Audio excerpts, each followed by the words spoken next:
I did a lot of reading on different history, Japanese history, Chinese history, and the mythologies of Asia. But I read a particular book that sort of detailed the history of the ninja from China, which is new to me. I mean, ninja is a Japanese word, ninjas are Japanese. But I learned that there's this group of Chinese sort of ninjas that claim to be the originator of sort of the assassin thief in Asia, and they call themselves the Lin Kuei. And we learn in mythologies that SubZero is not a ninja, doesn't like being called a ninja, he's a Lin Kuei warrior. Let's get something straight. I am not a ninja, I am Lin Kuei. Scorpion was a ninja. We chose SubZero as a center point for the first Mythologies game because of all the different characters, he alone has sort of the most mysterious backstory. His history with Scorpion is talked about a lot, and we sort of vaguely started that story in the first Mortal Kombat game and built upon it in the subsequent games. And what we are attempting to do in this game is go back to his history and sort of explain and show how he became who he is and how his life sort of led up to the first Mortal Kombat tournament.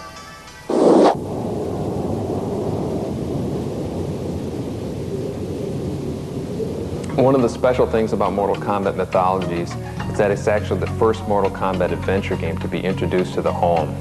Whereas most of the previous ones were basically a translation of an arcade game, so everybody knew exactly what they're getting. This game is a lot more of a, original element involved in it because you're going to be seeing things that you've never seen before.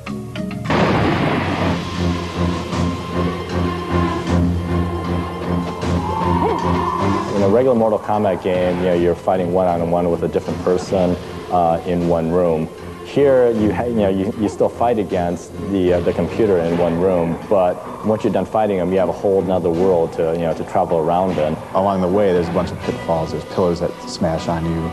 You can fall into spikes, and there's blades that crush you to death. Or you could be fighting in a fire world where you're just trying to get through without being burned to a crisp. You could go off on a tangent and just explore something maybe that you think might do something, but it may not, but it'd be worth the reward if you can get it to work. SubZero actually gains experience throughout the game, and he gains certain powers, he picks up certain items. It's a cool game. It takes you into the world of Mortal Kombat. It's like an interactive movie. As a programmer, I get to implement a few features in the end of the design process that maybe actually some of the other team members don't even know about.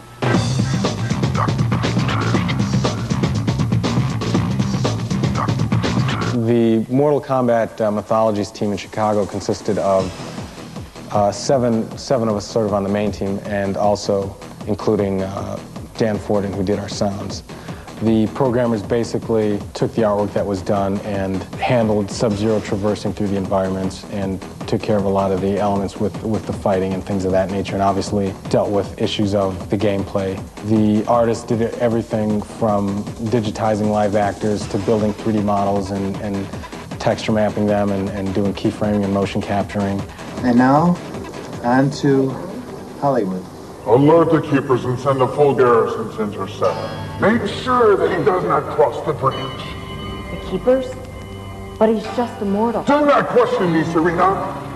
And more importantly, do not fail me. We create the full motion videos by shooting live actors against a green screen. And then after we do that, we edit that footage down and then hand it off to the artists. And the artists take it and they composite 3D graphic images behind the actors so that it just looks like a real world. To give you an idea of how incredible the artists who worked on the FMVs were, we did a scene that consisted of nothing more than a chair and two actors, and everything else around them was created in the computer. And when I look at that scene now, it's still tough for me to remember what it was like when it was just green. There is more movies in the game than you immediately see, and so if you play your cards right, you can see what else is in there. But and it's a very privileged thing to find these missing things.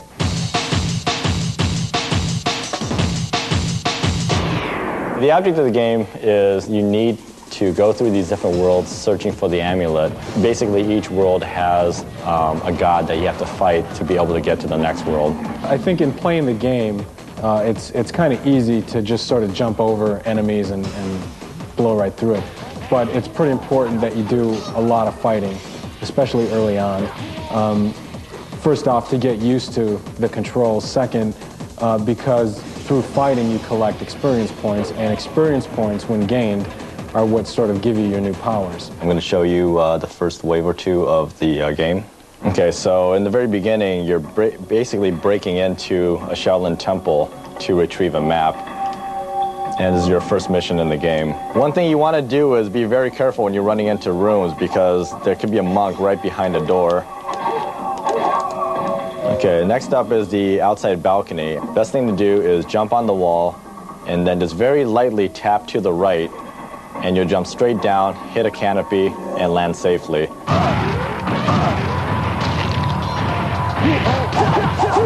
Obviously, you have to learn how to do combos. You can fight opponents without learning combinations, but it'll take you a lot longer to finish them off. To start the first punch combo, it's just you hit high punch. When you're in close on a guy, hit high punch twice, and you'll immediately go into a two-hit combo.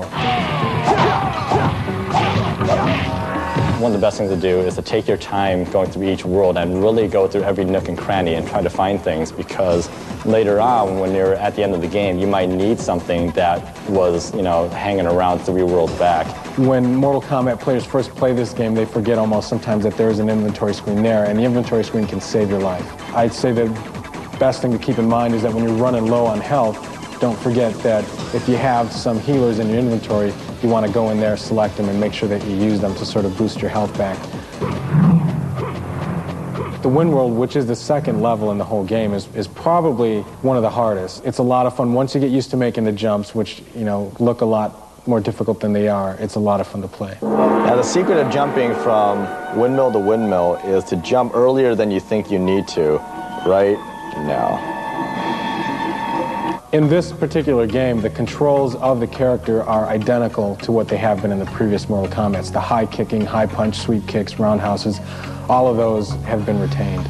A player that goes through Mortal Kombat Mythologies from beginning to end and learns all the hidden secrets in that game could potentially use what he's learned from that game to find some of the hidden features in Mortal Kombat 4.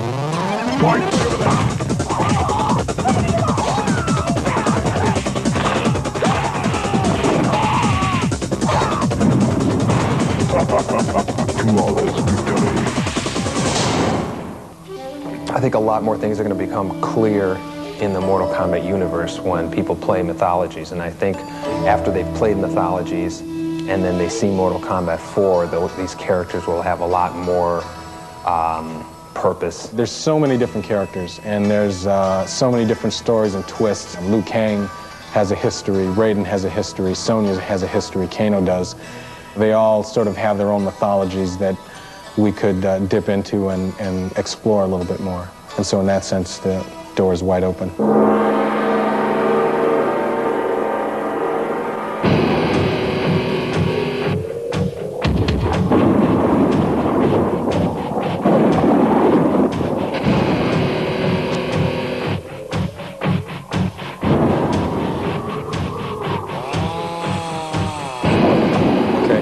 All right, players, here we are on the outside of Midway Games here in Chicago, and I'm going to take you inside and we're going to go on a little tour, and we'll meet a lot of developers and people who make the games that you guys play. We have lunch in here daily, and these are all the different games we play. We got a few people working on off-road, looks like, here in the back. Maybe you can get a peek at them. Boo. Now we're going to wander over into our office area. Here we're actually editing the video you're watching. How you doing, Chris? There's myself on the screen there. Chris is doing the editing on the video that you're watching as I speak. Here we go. This beat-up, tattered-looking studio is where we've shot all of the digitizing for the Mortal Kombat games. Ladies and gentlemen, this is the most secret code I could ever give anybody, and it's the code to our motion capture studio, so we're going to have to change it after this. It's 2, 4 at the same time, then it's 3. Look at that. So next time you guys break into Midway, you know how to get in our motion capture studio. You know, when you work in computers, everything's got to be clean and pristine. You can't be slobs about anything. When you see guys jump flipping and doing somersaults in Mortal Kombat, they do it off this trampoline. And the reason why we use it is because, you know, a lot of times you got a motion capture guys jumping, so we get them jumping on his trampolines. And we actually have trouble guys, you know, banging their head on the ceiling. That light's out there because somebody whacked it real good. Somebody's in there. Here we go. Door was open. Here's our costume room. This is where, whenever we costume anybody, we kind of bring them over here. We've got, here you see Scorpion's costume. Here we've got Shinnok's costume. And what else do we have here? Here's Raiden's. Here, this is cool. Scorpion's mask. Now we're kind of making our way into the catacombs. And as you can see, it says here, closed door means please do not disturb. But, see, there's a little crack here. So I'm assuming that the door's not closed. So we're going to go in, and this is Ed Boon's office. So here we go. Oh, they seem to be in the middle of a deep thought here, putting together a video. And they're not too amused, so we'll just leave them. And here's our good friend Eddie Ferrier. He's been a playtester here for a few years. Eddie, what's the best game you've ever played? All right, you didn't hear that. What's the best game you ever played? SubZero. There you go. Here we've got the godfather, the doctor of video games, Eugene Jarvis, creator of all. Some call him God. What do you call yourself? Face. That's good. That's a wrap. Let's end it there. One of the things, I'm not sure how many people know SubZero's fatality in Mortal Kombat 4, but his fatality involves pushing 3 buttons at the same time. That's it. Nobody even knows. I haven't told anybody that one. Yes, there are fatalities in this game. There are only a couple different circumstances where SubZero can do a fatality. And, you know, we don't like giving away clues or hints anywhere, but just for the people watching this tape, in the map room in the temple, SubZero can perform a fatality against Scorpion if you stand about an arm's length away from him and you push forward, down, and forward, and then push high punch. SubZero will perform a fatality. So that's just between you and me. You being the people watching this tape and me being the guy sitting right here. That was stupid.